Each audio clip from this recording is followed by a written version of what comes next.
তোমার একটা কথা কই, আমরা ঠিক মতন যেন পৌঁছে যাই। ওই শালারা করবে নি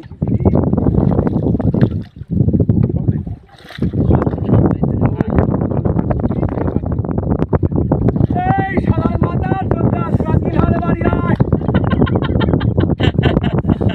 আরে তার সাগরটে মনি রে।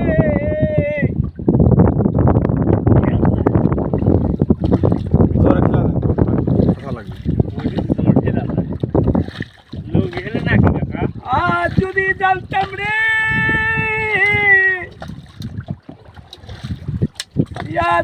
যদি কথাটা বুঝান, তোমার কাজ করা লাগবে না, তুমি বাসায় যা ঘুমাও গা, বাসায় যা ঘুমাও গা। এ কথা করি পারে লস যাবে, কথা লস যাবি রে। লাভের জন্য আমার জন্য খাটায় এই খাটায়